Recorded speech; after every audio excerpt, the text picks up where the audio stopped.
first off, you've got 3 cards that are all the same, and that is basically they're all family. We could also think of it, because remember, tarot originally, before it was anything else, was a card game. That is its actually original design. It's just to be a card game. It's just that there's these latent archetypal kind of symbols in these things. And so, you know, we can make use of that. So let's stick with that metaphor, and 3 of a kind, 3 family is 3 of a kind. So now we're going to move to the next types of relationships with 3 cards, and that's 2 of a kind. 2 of a kind come in 2 forms.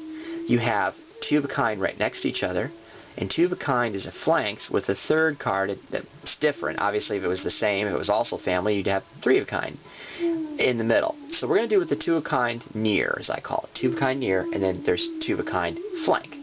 So there's only 3 possible relationships with 2 of a kind near.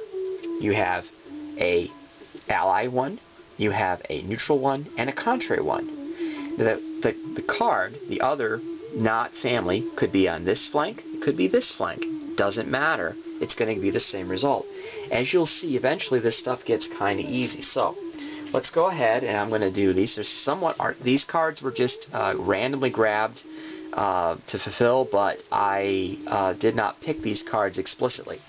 So here we go. Got Ace of Wands, 16 the Tower, and then 4 of Swords Truce. So this is a ally to air, fire, ally. So what happens is always in 2 of a kind, significator comes down to the strong position, and then these both go up to strong. Everything is strong in ally, okay? And if they're ally fire, air, they're active, and if they're ally earth or water, then they're receptive. So here we go. In this situation, what it is they're all working usually in some concerted goal to get things done, though there is a bit of foundationalism going on here. They tend to commingle more at this level, but basically, here we go. Now, this is the significator, and so this card is actually the ultimate yogic card, because it means liberation in its best sense of the understanding. Your world is transformed and you are liberated. So, liberation takes place because of vitality and acceptance. God, grant me the serenity to accept the things I cannot change, the courage to change the things I can, and the liberation to know the difference. See how that works? Isn't that beautiful? See how they all commingle too? Okay? It's going to be quite different than when we get to, by the way, that was not planned, a neutral situation. So, just to throw you off a little, go ahead and put the Earth card over here. Neutral. So what happens is, significator drops down to strong, then these just come over into the neutral position. In this case, the significator relies on these as pillars or foundational pieces. They're really like that, and it sits on these cards. It needs them, and without them, it falls. That's what happens usually in this kind of relationship. So here, this is again a very yogic card. Like there's many yogic stances where you need to have a trust where you create dynamic tension. Like for example, crescent pose, where it's a wide-legged runner's lunge with your knee off the ground in the back, and you have to push back into your extended back heel in order to remain upright and not topple over. And you have your hands over your head, up at your side, and arching your back. So this is dynamic tension. Strife card, in its most positive sense, is dynamic tension is necessary for growth. It's the Saturn power of Leo.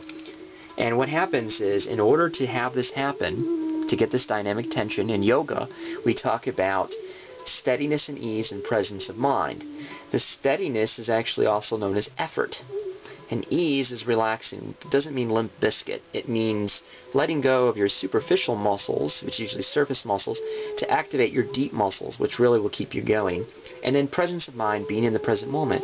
And that's what's going on here. Look, dynamic tension requires vitality. There's your steadiness, your effort, and perseverance. You're relaxing, your ease, and being in that moment. It's like the Energizer Bunny. Here's the part where he's all excited, and here's the part where he keeps going and going and going. See how that works? So it's a foundational piece. Now, the last relationship we have in two of a kind near is with water. In this case, because we're doing fire. So we have the Ten of Wands, 19 the Sun, and Queen of Cups. Water of water. So we move them into position. Significator drops down to strong, and both of these go into weak positions. All right? They would be reversed if you like to flip cards. You can do that sometimes just to remind yourself if you need to. In this case, usually these are blocked. Blocked energy, which is what Mary Greer says is a very better way often of looking at reverses than opposites. They're blocked, and they need to be freed. And the significator is usually the key to freeing the blocked energies. So, or they could be manifesting an aspect of them that's more shadowish or not so happy. Like this is energies being dispersed all over the place for no good reason. Running helter-skelter, misusing your power, these sorts of things. So, by working on your self-radiance, by pulling your power together and making a choice to glow and grow in the face of it, whether you feel like it or not, by the way, that's a choice to do this, you will bring your energies under control, because there is a Saturn element to it. That's why this is kind of a rough card. So the idea is to bring that under control, and then to have, with her, especially look at this card, serenity and peace. So, self-radiance brings out control of disparate energies, bringing them together, and gives serenity and peace. The thing is that we often don't feel like this, so we have to choose to do that. And it's hard, because we often want to be caught up in that, and just we want to be irritated, and we have to let that reptile go of rage. So often in this situation, this is the key to basically raising those cards up. And that's basically what you have with two of a kind near flanks.